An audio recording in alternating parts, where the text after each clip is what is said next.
Saya sebagai Rektor Undarma, di Undarma sini mungkin saya memberikan gambaran sedikit tentang Undarma ini. Jadi Undarma ini berdiri tahun 2011. Prodi Karya Dharma itu masih sangat top dan sangat dibutuhkan di dunia kerja. Alumni khusus untuk satu prodi yang namanya Perencanaan Wilayah dan Kota, ada alumni yang sudah bekerja di ibu kota negara. Jadi perencana wilayah IKN itu yang kemudian saya ajak untuk masyarakat NTT buka mata untuk melihat juga Undarma. Sehingga saya mengajak masyarakat Nusa Tenggara Timur yang anak-anaknya mau melanjutkan studi di perguruan tinggi swasta seperti Karya Dharma Kupang, jangan ragu.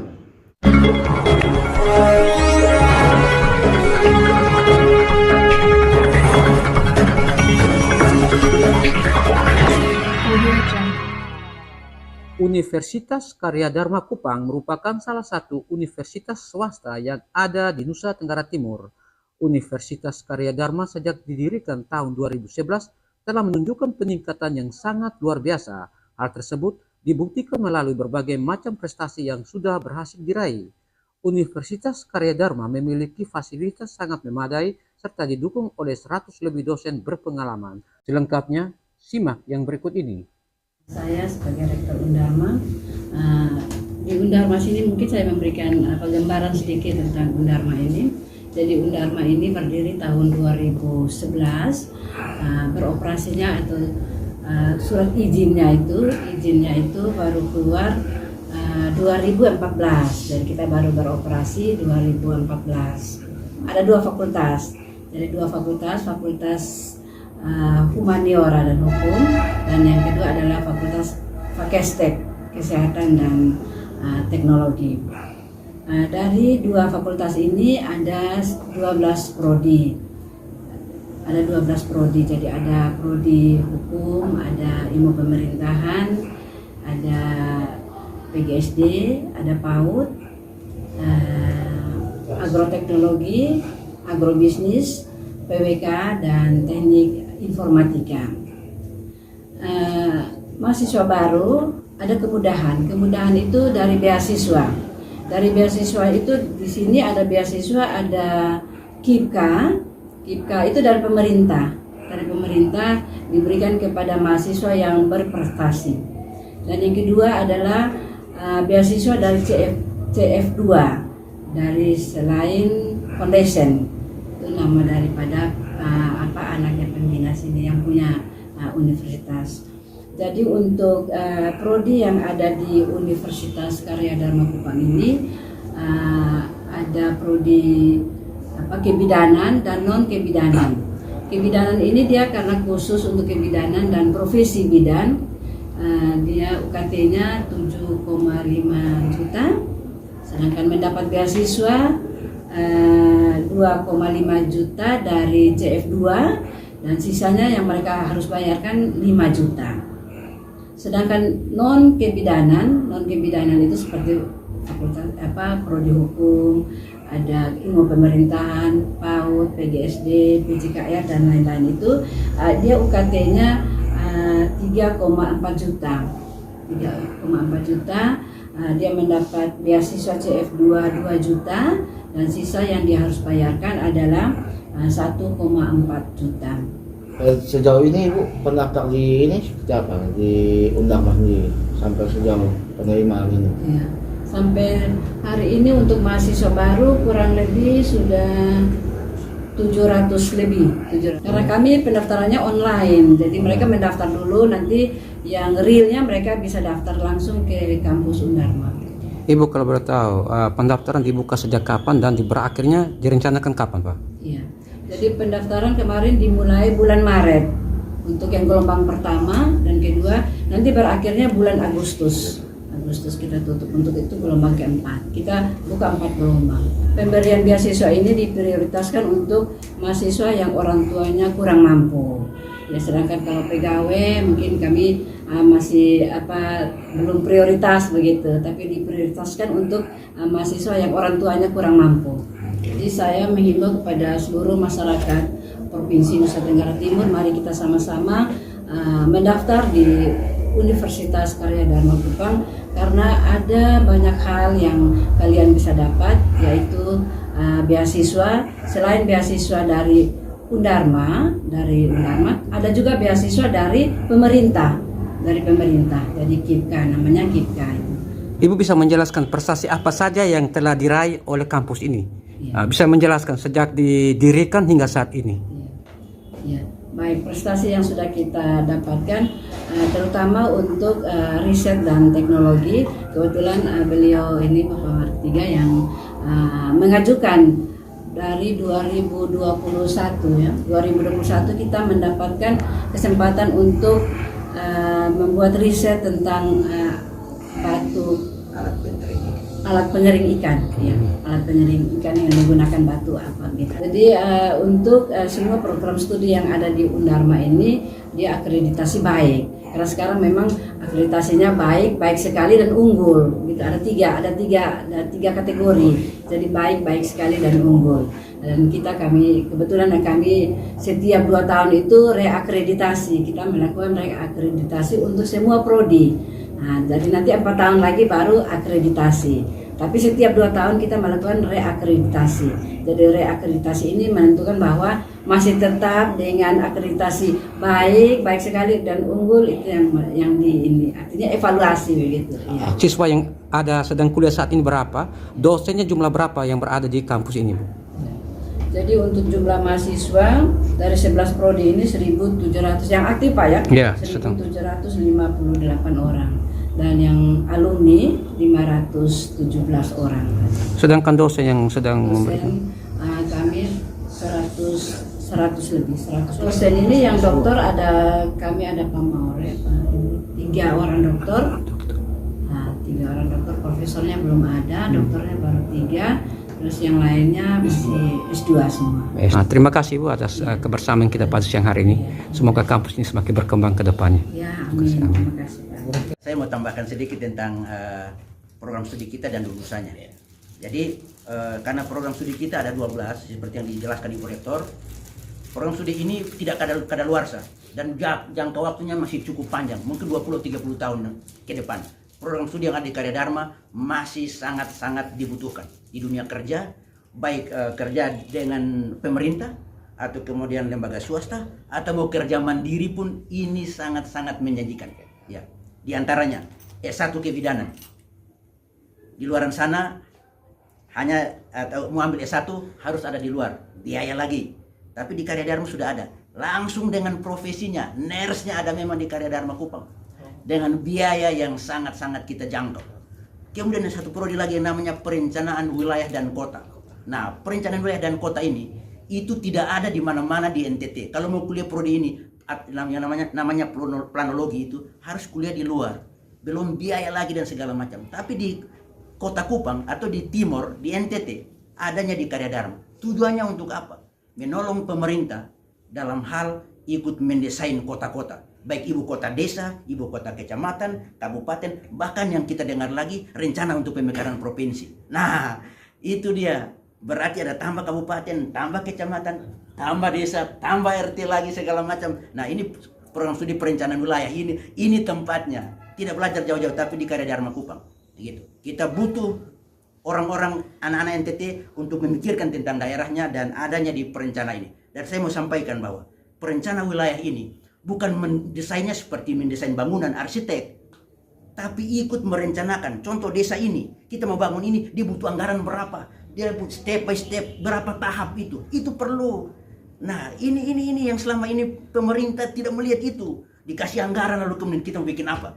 Nah, oleh karena itu prodi perencanaan ini saya harapkan setiap desa, kepala desa kirim calon mahasiswa untuk belajar di sini. Kemudian yang berikut, program studi teknik informatika. Ini bukan era digital lagi. Sekarang era artificial intelligence. Karena itu harus naik kelas. Kalau kita masih berpikir ini eranya digital, kita setelah ketinggalan kira-kira 10 tahun. Karena itu harus secepatnya. Nah, di Karya Dharma teknik informatika ini penting menjadi programmer, menciptakan aplikasi-aplikasi yang sangat berguna. Begitu. Kemudian ada lagi agroteknologi, agribisnis. Ya kita kaya raya. Tapi bagaimana anak-anak kita, generasi yang akan datang ini, mereka mau bekerja di luar. Sementara daerahnya yang kaya raya dibiarkan. Bahkan saya mau sampaikan, coba menghitung usia kerja kita yang untuk ketahanan pangan itu, mereka yang ada di kebun. Nah, orang di kebun hari ini umurnya 60-70 tahun. Bagaimana kita bisa dapatkan ketahanan pangan kita untuk beras, jagung, dan segala macam? Jangan mimpi kalau anak mudanya tidak diajak untuk kembali ke kebun, untuk mencintai. Karena itu perlu ada subsidi atau intervensi dari pemerintah. Ajak orang muda untuk kemudian turun ke desa, turun ke kebun untuk lihat kembali dia punya hasil kebun. Begitu. Nah, itu 2 program studi, agribisnis, agroteknologi. Belum lagi yang di humaniora dan keguruan. Nah, ada PG PAUD, ada PGSD, ada ilmu hukum, ada ilmu pemerintahan, kemudian ada lagi bahasa Indonesia dan PJKR. Ini program studi yang sangat-sangat dibutuhkan di desa. Contoh, saya tidak ambil yang guru yang lain-lain, tapi ambil PJKR, pendidikan jasmani, kesehatan dan rekreasi. Ya, untuk prodi ini, anak-anak kita yang masih kecil itu begitu tanya, lu besar dia mau jadi apa? Dia bilang mau jadi polisi. Jadi polisi kalau kemudian hanya SMA, betul, itu tidak salah, mencapai cita-cita. Tapi NTT untuk menciptakan pemimpin masa depan, harus startnya dari sarjana yang hebat. Sarjana yang ada di polisi, di tentara dan segala macam, ambil dari PJKR yang sudah dilatih fisiknya. Bukan kaget mau tes polisi baru ikut lari cepat-cepat di sana. Wah, kita salah. Karena itu perlu PJKR ini penting. Nah, sedangkan untuk ilmu hukum, ilmu pemerintahan, guru PAUD, guru PGSD dan lain-lain, saya kira ini kebutuhan desa. Karena itu kita juga ada program yang namanya Sarjana Inovasi Desa. Yang desa butuhkan itu ada 6 program studi.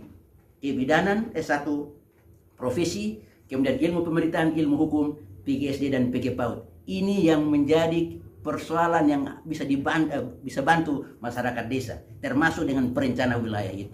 Ya, contoh masalah-masalah desa. Kita punya LBH.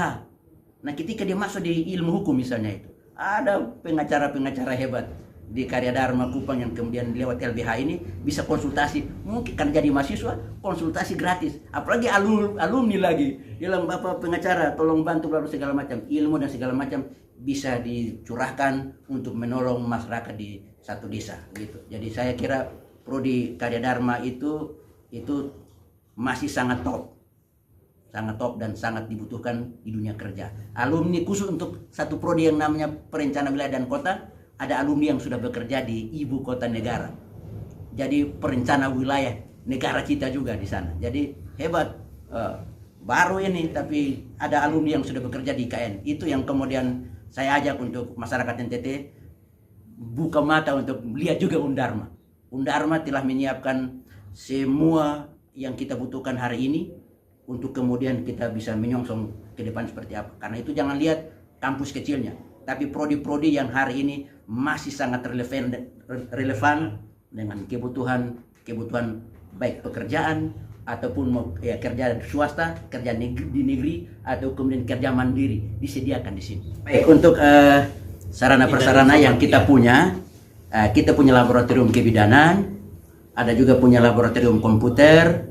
Di dalamnya itu bisa digunakan oleh semua prodi karena komputer itu juga atas hasil riset di kemarin ya tahun 2022 itu, kemudian tahun 2023 kita dapat bantuan komputer 500 juta ya, tapi dalam bentuk komputer itu, dan kita punya lab itu juga di dalamnya itu ada untuk praktek-praktek pemrograman, untuk teknik informatika, juga untuk perencana wilayah. Kita juga punya peralatan-peralatan itu untuk kemudian ketika harus turun lapangan, survei dan segala macam, itu kan sudah gunakan teknologi. Jadi kita punya itu. Sementara kita juga punya kebun percontohan di bagian timur Kabupaten Kupang, itu sih kemudian kita bisa terus mengembangkan kampus ini. Begitu. Nama lengkap Peter Yesen Boimau, STP, MSI. Jabatan di struktural saya sebagai Wakil Rektor Bidang Kemahasiswaan, Alumni dan Kerjasama.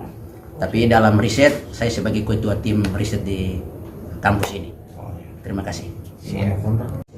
Selamat sore, Suara Fakta Hukum, A1 Channel dan Penang Timur. Benar bahwa sebagai dekan di Fakultas Keguruan dan Humaniora, dari tahun 2014 sampai sekarang saya punya konsen untuk bagaimana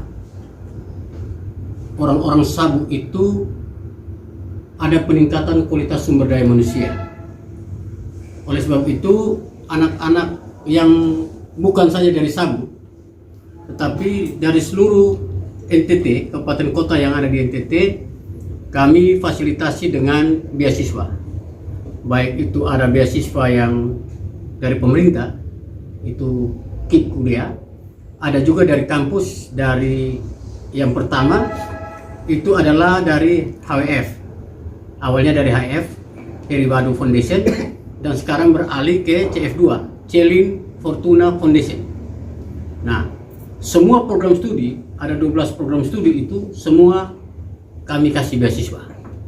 Nah, beasiswa untuk non-kebidanan, seperti yang tadi dijelaskan oleh Ibu Rektor, itu adalah setiap mahasiswa pada saat mendaftar itu dia mendapat 2 juta rupiah. Kalau untuk program studi kebidanan dan profesi itu 2.500.000 per mahasiswa, tapi dibatasi sampai 8 semester. Jadi kita biayai dengan beasiswa itu sampai 8 semester untuk semua mahasiswa. Dan untuk tahun ini kami untuk pendaftar itu sebanyak 2.500 pendaftar pertama itu semua dikasih beasiswa untuk 12 program studi. Jadi bukan khusus hanya anak-anak Sabu. Tapi memang saya punya kiblat ke Sabu untuk peningkatan kualitas sumber daya manusia. Bukan karena saya orang Sabu, tapi bagaimana saya melihat negeri luhur saya, sehingga kami berapa hari ke depan kemarin kami konsen di Sabu. Yang menarik lagi bahwa selain diberikan beasiswa, kami juga memberikan keringanan-keringanan. Pertama yaitu UKT-nya bisa dicicil. UKT itu apa? Uang kuliah tunggal itu bisa dicicil. Yang kedua, untuk mahasiswa yang yatim piatu, orang tuanya tidak ada lagi, itu bagian dari perpuluhan kami, maka dia kuliah sampai sarjana gratis di Undarma. Ya, itu bagian dari perpuluhan. Nah, itu beberapa kemudahan yang kami berikan, sehingga saya merasa masyarakat Nusa Tenggara Timur harus bisa menangkap peluang ini. Setelah hampir 2 bulan saya sama Wakil Rektor 3 ke Sabu, antusias masyarakat Sabu besar sekali. Dan mereka akhirnya bertanya-tanya, Pak Dekan, Pak Wakil Rektor, benar tidak bahwa Undarma memberikan beasiswa? Kan biasa kalau di kampus-kampus lain harus mengajukan permohonan, melamar dulu. Saya bilang kalau di Undarma, saya jamin bahwa Anda tidak perlu mengajukan permohonan atau lamaran. Pada saat Anda mendaftar menjadi calon mahasiswa, di antara 12 program studi itu, Anda langsung mendapat beasiswa. Tidak perlu lamar, tidak perlu ajukan permohonan. Dan itulah antusias. Mereka bilang, benar atau tidak? Saya bilang benar. Yang lebih unik lagi mereka bertanya, kalau yang yatim piatu tadi bagaimana Pak? Saya bilang itu sampai selesai dia gratis. Terkait dengan apa yang disampaikan oleh Bapak Dekan, mungkin komentar dari siswa seperti apa sama? Sebelumnya saya perkenalkan nama dulu. Nama saya Henderina Bunga dari Sabu, Kecamatan Haumehara, tepatnya di Ledeae. Berhubungan dengan yang disampaikan Bapak Dekan tadi, memang betul. Sehingga kami juga sebagian mahasiswa atau anak-anak dari Sabu merasa tertarik karena ada beberapa hal yang disampaikan oleh Bapak Dekan tadi. Dan juga begitu banyak keunggulan sehingga kami sangat tertarik masuk Universitas Karya Dharma Kupang. Sebagaimana juga ini di Universitas Karya Dharma Kupang ini sudah ada program kampus mengajar. Jadi yang banyak kemudahan begitu. Banyak kemudahan dan juga interaksi antara siswa dengan dosen itu sangat mudah. Kalau ada sementara kuliah itu sangat aktif. Tetapi kalau di luar itu seperti kakak adik, sehingga mudah berkomunikasi antara mahasiswa dan dosen. Kemudahannya seperti itu yang saya tahu. Mungkin ada teman-teman yang lain. Apa yang mau disampaikan? Baik, kalau dari saya keunggulan di kampus Karya Dharma adalah ketika ada mahasiswa yang telat bayar UKT, dari kampus memberikan keringanan untuk mahasiswa tersebut untuk membayar UKT kemudian.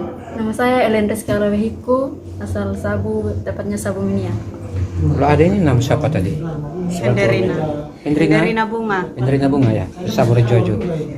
Perlu saya tambahkan bahwa jangan sampai masyarakat NTT merasa ragu dengan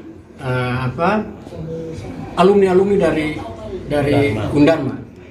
Perlu saya sampaikan bahwa alumni-alumni kita setiap penerimaan calon pegawai negeri banyak yang sudah menjadi P3K, banyak juga yang sudah menjadi ASN, ada yang jadi kepala sekolah, ada juga di dinas-dinas lain, ada juga teman-teman dari kejaksaan, dari kepolisian yang di sini. Itu mahasiswa-mahasiswa ilmu hukum. Jadi jangan ragu, kalau jangan sampai ada orang yang mengatakan bahwa tamatan atau alumni dari Undharma tidak bisa menjadi pegawai negeri. Alumni kami diserap oleh pasar. Maka tadi seperti disampaikan oleh Wakil Rektor 3, alumni kami dari program studi perencanaan wilayah kota, mereka menjadi perancang-perancang di ibu kota negara baru. Dan program studi ini hanya ada di Undharma, di NTT. Tidak ada di perguruan tinggi negeri atau swasta lain di NTT. Begitupun ilmu pemerintahan dan kebidanan S1. Jadi ada program-program studi yang menjawab kebutuhan pasar. Sehingga saya mengajak masyarakat Nusa Tenggara Timur yang anak-anaknya mau melanjutkan studi di perguruan tinggi swasta seperti Karya Dharma Kupang, jangan ragu. Kami teruji, walaupun usianya baru seumur jagung.